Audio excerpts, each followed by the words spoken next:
Okay, hi guys, welcome back to the Brilliant World of Tom Gates by Liz Pichon. I've gone with Pichon. It'll probably be different next time I do a read along.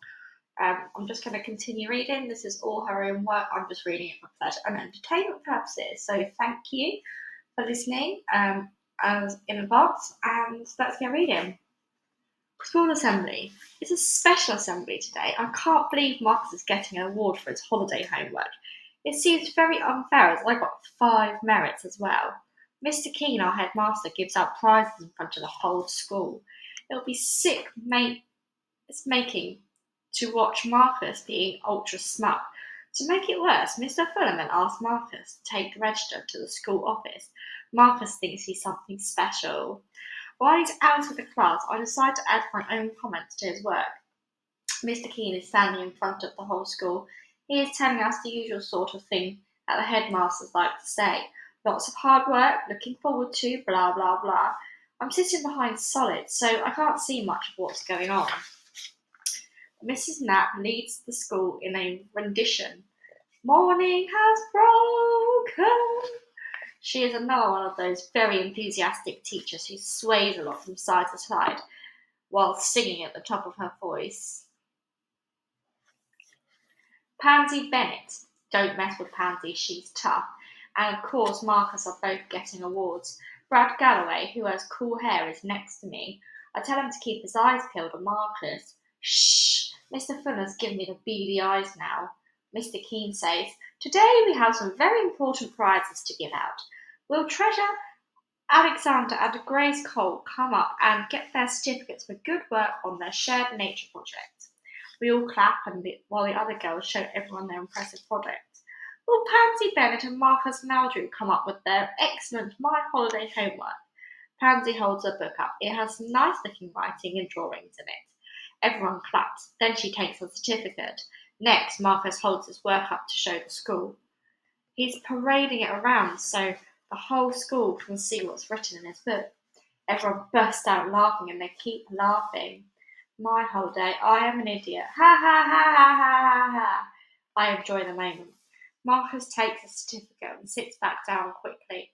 He's wondering why everyone was laughing at him. I wish all assemblies were this much fun because for a short time I forget all about promising to join the choir. It's only when assembly's over and I walk past that poster again that it all comes flooding back to me. Groan. Mr. Fulham is not in a good mood now either. He suspects it had something to do with adding to Marcus's work.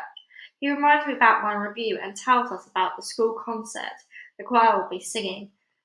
And if that's not enough, he gives us a parents' evening slip. How am I supposed to fit in band practice now? I managed to get through the rest of the lesson by concentrating very hard on 2 things. 1. What I'm going to eat for lunch. 2. The small black fly trying to land on Mr. Fullerman's round head. Blah, blah, blah. It takes a while, but the fly gets there in the end. Mr. Fullerman says, Glad to see you're paying such close attention to me, Tom, which makes me laugh. Then Amy mentions, choir practice this lunchtime? Great, I say. Can't wait. Groan. Mrs. Knapp welcomes the new faces, me, to the choir. I never knew Solid was in the choir.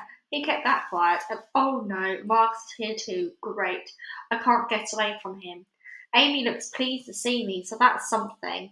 Mrs. Knapp puts me right next to Marcus again. She begins by making us do ridiculous warm-up exercises for our voices. We pull lots of silly faces and make odd noises. Then we learn the songs for the concert. Just surprisingly fun. I'm almost starting to enjoy myself. Mrs. Knapp asks us all to sway from side to side when we're singing. We're supposed to all sway together in the same direction, but Marcus keeps swaying accidentally on purpose into me, so I sway into him. Then he sways into me and stamps on my foot, so I give him a big shove, which gets him off my foot. Then he sways into me again, so I sway just that little bit too hard into him, and Marcus goes flying onto the floor, as if he's been hit by an elephant. Now he's snivelling on the ground, shouting, Tom, push me, Tom, push me. He's so annoying. Mrs. Knapp helps Marcus up, then sends me out, saying, You should know better, Tom. Perhaps choir is not for you after all. I thought I was doing so well. I drew a picture of Marcus, which makes me feel better. So just basically draw Marcus as a toad, and then it says Marcus is a slimy toad. History. Back in class, Marcus is sitting as far away from me as possible. Just as well, I'd say. Marcus is an idiot, Amy tells me. She saw him push me and tread on my foot. Maybe the choir practice was a good idea after all. While Amy is feeling a tiny bit sorry for me, I take the opportunity to ask her about Do 3. I remember Amy loves the band. Are you going to see them, I say? I wish, she tells me. I don't have a ticket.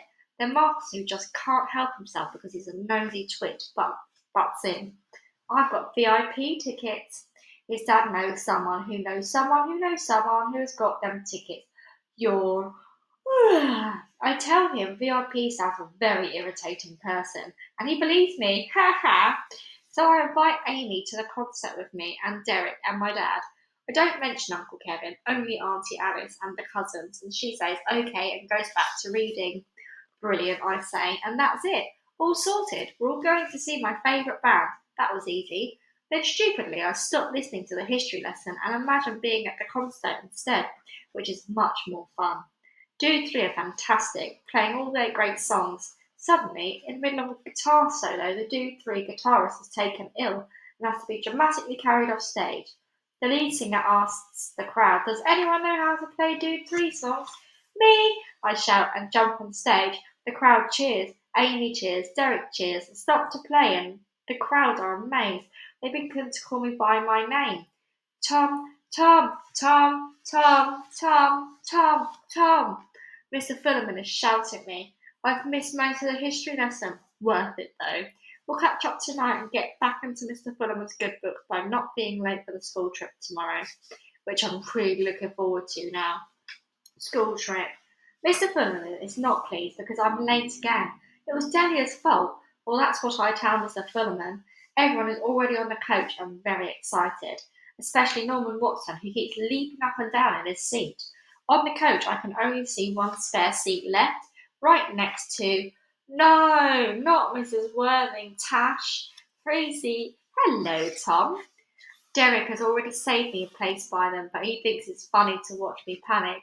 Your face, he laughs. Ha ha, very funny, I say. The coach journey takes ages because some of the class need the toilet and Julia Morton feels travel sick. She's got a nasty shade of green, so we have to keep stopping. Eventually, we arrive at the museum. It's huge, with big stone steps up to old wooden doors that have massive pillars either side. Lots of other schools are there, all better behaved than us. We get split up into 3 groups with one teacher each. We've got Mrs. Knapp. We're all given an Egyptian quiz to do. I'm in Amy's group with Derek, so we rush around the museum mostly copying what Amy writes.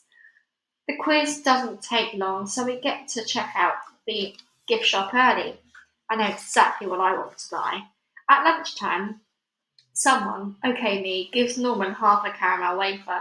I forgot that sugar makes Norman even more hyper than usual. We're sitting listening to the museum Egyptian expert. She's showing us a real mummy and telling us in great gory detail how the Egyptians would use a long hook to pull out the dead person's brain through their nose before mummifying them. Julia Morton goes green and feels sick again. Norman can't sit still and wants to take a closer look at the mummy.